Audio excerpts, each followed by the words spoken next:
Bismillahirrahmanirrahim. Assalamualaikum warahmatullahi wabarakatuh. Alhamdulillahirrabbilalamin. Hari ini kita masih dapat melaksanakan pembelajaran meskipun masih dalam jaringan. Pada pertemuan hari ini akan dibahas mengenai kerusakan bahan hasil pertanian. Seperti yang kita ketahui bahwa beberapa bahan hasil pertanian itu memiliki karakteristik yang mudah rusak. Kerusakan ini dapat terjadi ketika proses pemanenan, proses pendistribusian, dan penyimpanan sebelum pengolahan. Dan kerusakan ini disebabkan oleh beberapa faktor. Untuk mengetahui lebih dalam mengenai kerusakan bahan hasil pertanian, di hari ini akan dibahas mengenai pengertian, tanda-tanda kerusakan, prosedur identifikasi kerusakan, dan faktor-faktor kerusakan. Untuk jenis-jenis kerusakan, ini akan dibahas di pertemuan selanjutnya. Sekarang perhatikan di layar PowerPoint, ini sudah terdapat satu contoh kerusakan pada buah-buahan. Kerusakan ini memberikan perubahan pada buah-buahan, dan perubahan ini tidak normal atau menyimpang dari bentuk aslinya. Kerusakan ini juga menyebabkan kerugian karena tidak dapat dikonsumsi. Dari gambar ini dapat disimpulkan bahwa kerusakan bahan hasil pertanian itu terjadi jika terdapat perubahan yang menyimpang yang dapat diamati secara fisik.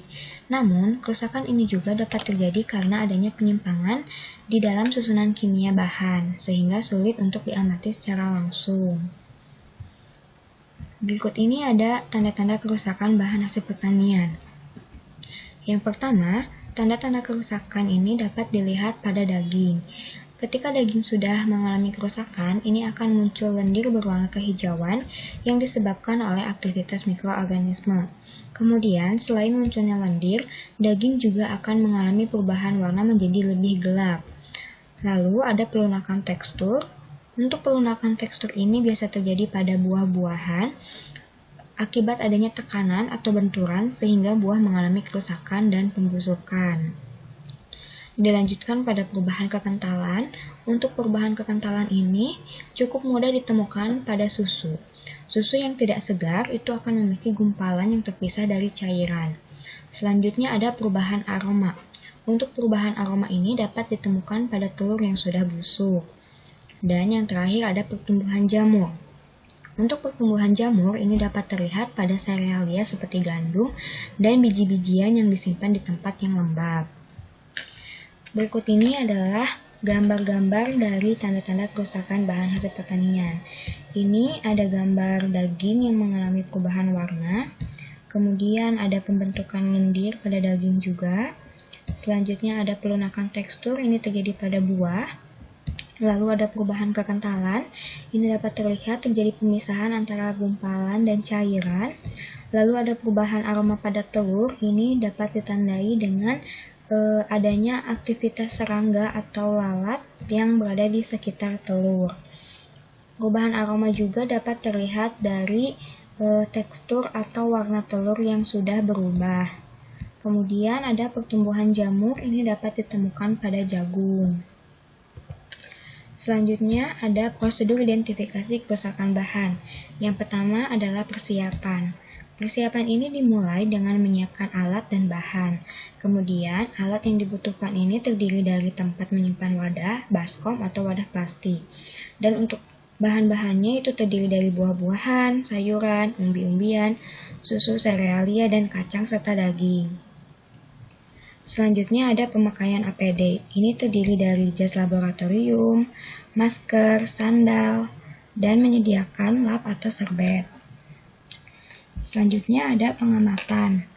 Untuk pengamatan, bahan itu akan disimpan dan diamati di suhu ruang. Kemudian dicatat setiap perubahan yang terjadi setiap harinya sampai mengalami kerusakan.